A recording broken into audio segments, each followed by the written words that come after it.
ನಮಸ್ಕಾರ, ಕುಕ್ಸ್ಟಾರ್ ಡೈರೀಸ್ಗೆ ಸ್ವಾಗತ. ಇವತ್ತು ನಾನು ಒಂದೊಳ್ಳೆ ಪುದೀನ ರೈಸ್ನ ಮಾಡಿ ತೋರಿಸ್ತಾ ಇದ್ದೀನಿ. ತುಂಬ ಹೆಲ್ದಿಯಾಗಿ ಟೇಸ್ಟಿಯಾಗಿರೋಂಥ ಪುದೀನ ರೈಸ್ನ ಮಾಡಿ ತೋರಿಸ್ತಾ ಇದ್ದೀನಿ. ಬನ್ನಿ ನೋಡೋಣ ಅದಕ್ಕೆ ಏನೇನು ಪದಾರ್ಥಗಳು ಬೇಕು, ಯಾವ ರೀತಿ ಮಾಡೋದು ಅಂತ. ಲಂಚ್ ಬಾಕ್ಸ್ಗೆ, ಟಿಫನ್ಗೆ ಬೇಕಾಗಿರೋವಂಥ ಆರೋಗ್ಯವಾಗಿರುವಂಥ ಪುದೀನ ರೈಸ್ನ ಮಾಡಿ ತೋರಿಸ್ತಾ ಇದ್ದೀನಿ. ಅದಕ್ಕೇನೇನು ಪದಾರ್ಥಗಳು ಬೇಕು ಅಂದರೆ, ಇಲ್ಲಿ 1 ಕಪ್ಪು ರೈಸ್ ತೊಗೊಂಡಿದ್ದೀನಿ, ಒಂದು ಬಟ್ಲಾಗೋಷ್ಟು ರೈಸ್ ತೊಗೊಂಡಿದ್ದೀನಿ. 1 ಇಡಿ ಆಗೋಷ್ಟು ಪುದೀನ ತೊಗೊಂಡಿದ್ದೀನಿ.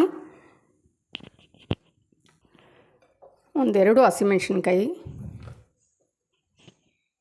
1/4 ಚಿಪ್ ಆಗೋಷ್ಟು, 3 ಸ್ಪೂನ್ ಆಗೋಷ್ಟು ಕೊಬ್ಬರಿ ತುರಿ, ಹಾಗೆಯೇ ಒಗ್ಗರಣೆಗೆ ಕಡಲೆಬೀಜ 3 ಸ್ಪೂನು, ಉದ್ದಿನಬೇಳೆ ಕಡಲೆಬೇಳೆ ಅರ್ಧ ಸ್ಪೂನು, ಹಾಗೆಯೇ 7-8 ಬೆಳ್ಳುಳ್ಳಿ ಹೆಸಳನ್ನ ತೊಗೊಂಡಿದ್ದೀನಿ.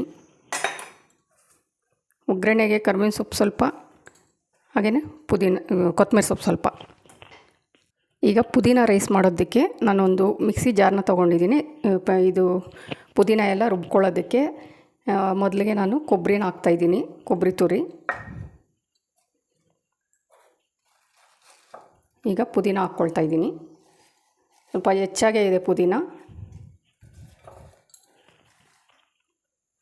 ಹಾಗೆಯೇ ಕೊತ್ತಂಬರಿ ಸೊಪ್ಪು ಸ್ವಲ್ಪ ತೊಗೊಳ್ತಾಯಿದ್ದೀನಿ. 2 ಹಸಿಮೆಣ್ಸಿನ್ಕಾಯಿನ ಈ ಥರ ಮುರಿದ್ಬಿಟ್ಟು ತೊಗೊಳ್ತಾಯಿದ್ದೀನಿ. ಹಾಗೆಯೇ ಬೆಳ್ಳುಳ್ಳಿ. ಈಗಿಷ್ಟನ್ನು ರುಬ್ಕೊಳ್ತೀನಿ, ನೀರು ಹಾಕ್ದೇ ರುಬ್ಕೊಳ್ತೀನಿ. ಈ ಥರ ರುಬ್ಬಿ ತೊಗೊಂಡಿದ್ದೀನಿ. ಈಗ ಒಗ್ಗರಣೆಗೆ ಇಡ್ತೀನಿ. ಈಗ ಒಗ್ಗರಣೆಗೆ ಬಾಣಲಿ ಇಟ್ಕೊಂಡಿದ್ದೀನಿ. ಸ್ಟವ್ ಅಂಟಿಸಿ 1-2 ಸ್ಪೂನ್ ಆಗೋಷ್ಟು ಎಣ್ಣೆನ ಸೇರಿಸ್ಕೊಳ್ತೀನಿ. ಎಣ್ಣೆ ಬಿಸಿಯಾಗಿದೆ, ಸಾಸಿವೆ ಹಾಕ್ತಾಯಿದ್ದೀನಿ. ಕಡಲೆಬೇಳೆ ಉದ್ದಿನಬೇಳೆ ಹಾಕ್ತೀನಿ, ಹಾಗೆಯೇ ಕಡಲೆಬೀಜ ಹಾಕ್ತೀನಿ. ಈಗ 4 ಒಣಮೆಣ್ಸಿನ್ಕಾಯಿ ಹಾಕ್ಕೊಳ್ತಾಯಿದ್ದೀನಿ. ಹಾಗೆಯೇ ಸ್ವಲ್ಪ ಕೊತ್ತಂಬರಿ ಕರಿಬೇವಿನ ಸೊಪ್ಪು ಹಾಕ್ಕೊಳ್ತಾಯಿದ್ದೀನಿ. ಇವೆಲ್ಲ ಫ್ರೈ ಆಗಿದೆ. ಈಗ ಕಡಲೆಬೀಜ ಫ್ರೈ ಆಗಿದೆ. ನಾನೇನು ರುಬ್ಬಿಟ್ಕೊಂಡಿದ್ದೆ ಈ ಪೇಸ್ಟ್ನ ಸೇರಿಸ್ಕೊಳ್ತೀನಿ.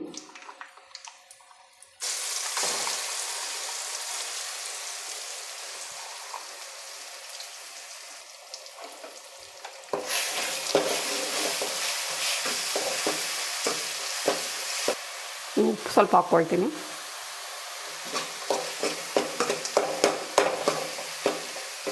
ಚೆನ್ನಾಗಿ ಹಸಿ ವಾಸನೆ ಇಲ್ದಂಗೆ ಫ್ರೈ ಮಾಡ್ಕೋಬೇಕು ಈ ಪೇಸ್ಟ್ನ.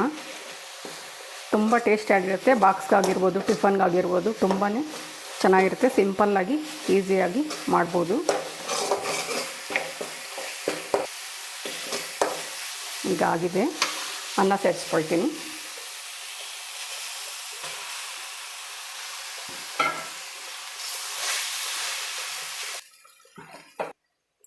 ಈಗ 1/4 ಸ್ಪೂನ್ ಆಗೋಷ್ಟು ನಿಂಬೆ ರಸನ ಸೇರಿಸ್ಕೊಳ್ತೀನಿ. ಟೇಸ್ಟ್ ಚೆನ್ನಾಗಿರುತ್ತೆ ನಿಂಬೆ ರಸ ಸೇರಿಸೋದ್ರಿಂದ.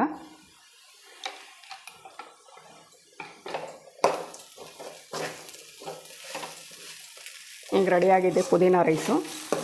ಈಗ ಸ್ಟವ್ ಆಫ್ ಮಾಡಿ ಒಂದು ಪ್ಲೇಟಲ್ಲಿ ಸರ್ವ್ ಮಾಡ್ತೀನಿ. ತುಂಬ ಸಿಂಪಲ್ಲಾಗಿ, ತುಂಬ ಈಸಿಯಾಗಿ ಮಾಡೋವಂಥ ಪುದೀನ ರೈಸು ತುಂಬ ಟೇಸ್ಟಿಯಾಗಿರುತ್ತೆ ಸ್ನೇಹಿತರೆ. ಈ ಥರ ಮಾಡಿ ಕೊಬ್ಬರಿ ಎಲ್ಲ ಹಾಕೋದ್ರಿಂದ ತುಂಬಾ ಚೆನ್ನಾಗಿರುತ್ತೆ. ತಪ್ಪದೆ ನೀವು ಒಂದ್ಸಲ ಟ್ರೈ ಮಾಡಿ. ಹಾಗೆಯೇ ಫಸ್ಟ್ ಟೈಮ್ ಯಾರೆಲ್ಲ ನನ್ನ ಚಾನಲ್ನ ನೋಡ್ತಾ ಇದ್ದೀರಾ, ಸಬ್ಸ್ಕ್ರೈಬ್ ಮಾಡ್ಕೊಳ್ಳಿ, ಲೈಕ್ ಮಾಡಿ, ತುಂಬ ಜನಕ್ಕೆ ಶೇರ್ ಮಾಡಿ. ಈ ಪುದೀನ ರೈಸ್ನ ಮಿಸ್ ಮಾಡಬೇಡಿ.